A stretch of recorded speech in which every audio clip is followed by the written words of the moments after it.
तो हम देखेंगे दानियल के पुस्तक से 8वां अध्याय में।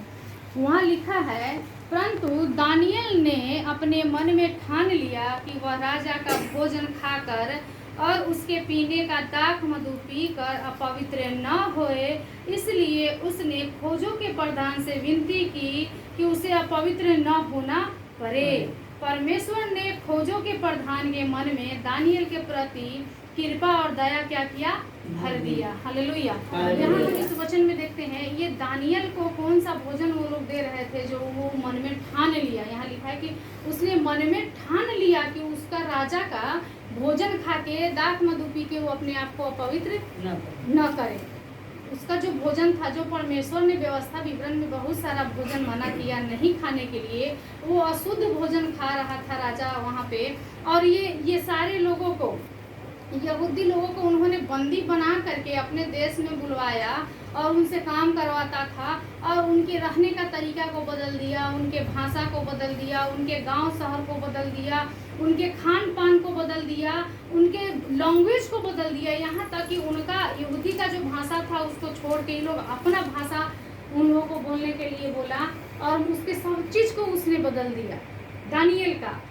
लेकिन दानियल का जो 3 दोस्त और थे, दानियल का 3 दोस्त, दानियल मिला के 4 दोस्त था, लेकिन वहाँ वचन कहता है कि दानियल ने यहाँ मन में ठान लिया कि वह राजा का भोजन खाकर अपने आप को वो पवित्र न करेगा। मतलब उसका सब कुछ बदल गया, मंजूर है।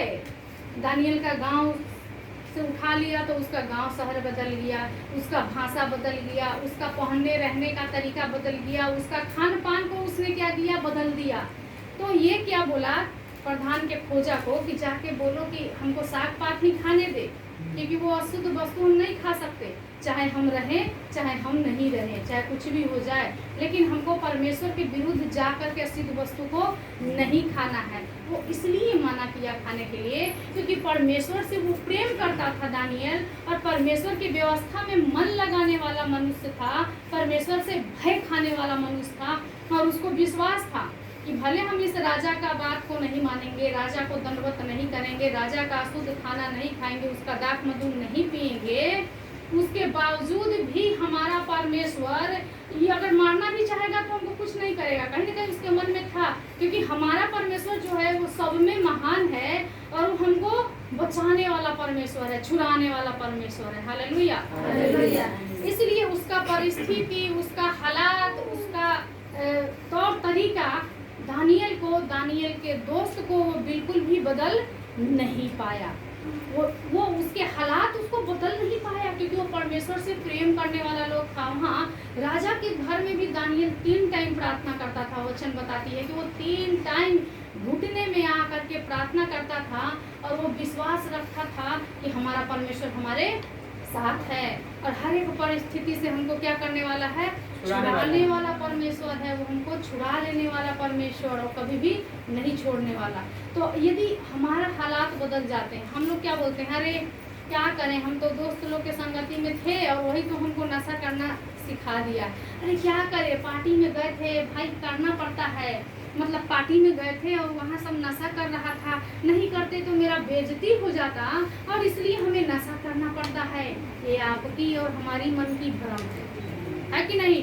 क्योंकि परमेश्वर का व्यवस्था पे जो मन लगाता है, जो परमेश्वर की आज्ञाओं पे मन लगाता है, जो परमेश्वर से सच में प्रेम करता है, उसको ना तो कोई हालात, ना तो कोई मनुष्य, ना तो कोई परिस्थिति, ना तो कोई संकट उसके विचार को, उसके मन को नहीं बदल सकता जो परमेश्वर के प्रति बना हुआ है। हालेलुया। दानियल को भी वो हालात उसे नहीं बदल पाया। और जब ये राजा क्या किया, मूर्ति बनवाया और वहाँ बोला दंडवत करने के लिए, तो दानियल इस समय भी उसका बात को उसके दोस्त लोग क्या किया? नहीं माना। तो राजा क्या किया बताइए?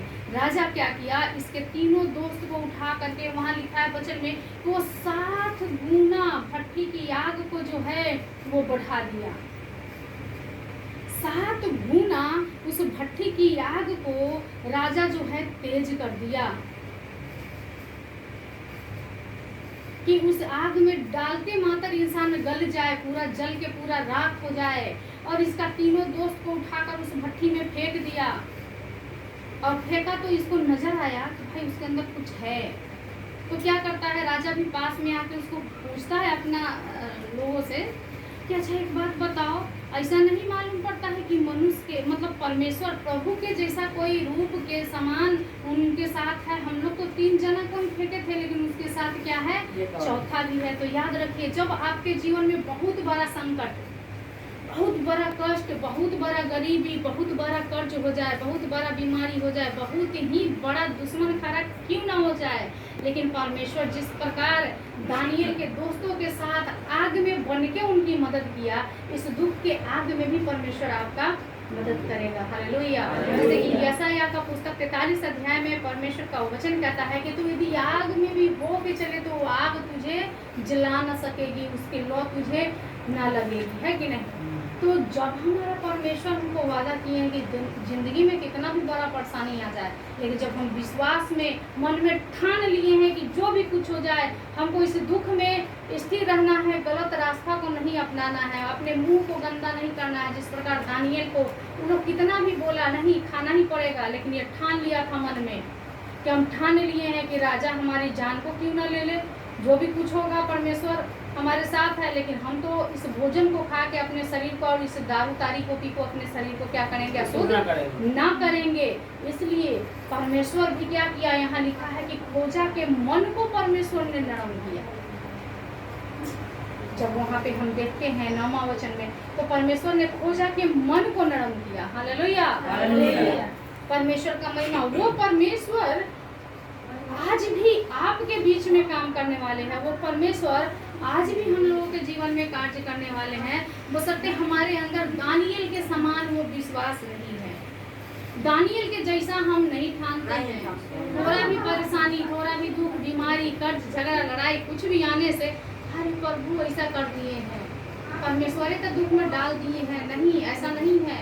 परमेश्वर बोले मनुष्य पे दोष नहीं लगाने के लिए, लेकिन हम और आप क्या करते हैं, डायरेक्ट परमेश्वर पे दोष लगाते हैं। ये भी एक पाप है, ये भी एक पाप है, क्योंकि आप अपने मन में ठानिए, आप अपने मन में ये विचार कीजिए कि जो भी कुछ हो जाए हमको परमेश्वर के प्रति नहीं बदलना है। जिस प्रकार परमेश्वर युगानुयुग युग तक हमारे जीवन में एक समान रहने वाले हैं, हमें भी अपने जीवन में परमेश्वर के प्रति एक समान प्रेम, केवल और प्रेम करने वाले, विश्वास करने वाले होना चाहिए। हालेलुया। अगर आपकी ज्यादा हालात, ज्यादा परिस्थिति खराब है, ज्यादा देर घुटना पे आइए, सच में आंसू के साथ आइए, परमेश्वर सुनते हैं। क्योंकि नहम्याह के प्रार्थना को जब हम देखते हैं, उसका अपना लोग, उसका शहरपनाह टूटा था और अपना लोग दुख में थे। जब नहम्याह के कान तक ये बात पहुंचा, तो वहाँ वचन में लिखा है कि वो घुटना पे आके रोया, एकदम गिड़गिड़ाहट के साथ विलाप करते हुए रोया, और परमेश्वर ने उसकी सुन ली। क्या की? क्या हम और आप गिड़गिड़ाते हैं? कुछ भी होता है, रानी दीदी प्रार्थना कर दीजिए, आप कीजिए, रानी दीदी करेगी, आप कीजिए चाहे नहीं कीजिए, लेकिन आप लोग का भी क्या कर्तव्य बनता है, केवल रानी दीदी को परमेश्वर नहीं चुने हैं प्रार्थना के लिए, आपको भी प्रार्थना करना है। क्योंकि परमेश्वर आपके मन को न पसंद करना चाहते हैं, परमेश्वर आपके चरित्र को पसंद करना चाहते हैं, परमेश्वर आपके विश्वास को देखना चाहते हैं। हालेलुया। परमेश्वर चाहते हैं कि आप उनके करीब आए, परमेश्वर चाहते हैं आप उनसे एक अच्छा रिलेशन रखिए, एक वार्तालाप बनाए उनके साथ, पवित्रता के साथ, विश्वास के साथ, प्रेम के साथ उनके सामने आए आप। परमेश्वर चाहते हैं कि दानियल के जैसा। और उस आग में से परमेश्वर ने क्या किया, खुद चल के वहाँ खड़ा होकर उसको बचाया, तीनों दोस्त को। फिर दानियल के जीवन में एक और परीक्षा आता है, जब भूखा शेर के मांद में दानियल को डाल दिया जाता है। लेकिन इसका विश्वास किस पर था? परमेश्वर पे विश्वास होने के कारण दानियल शेर के मांद में जाके उसकी गोद में सोया, लेकिन शेर उसको कुछ नहीं बिगाड़ा, वो भी भूखा शेर था। समझ रहे हैं? परमेश्वर इस प्रकार का प्रेम तब दिखाते थे, अब नहीं दिखाते हैं। अब भी दिखाने वाले परमेश्वर है, लेकिन हमारे और आपके अंदर ना तो वो विश्वास है, ना तो हम बाइबल से हो या कैसे भी हो किसी भी बात को समझने देना चाहते हैं। हम अपने दिल को नहीं समझाना चाहते हैं कि हमारे लिए हमारे यीशु मसीह बलिदान हुआ। हमारे लिए हमारा यीशु मसीह ने इतने बड़े कुर्बानी को दिया, और यीशु मसीह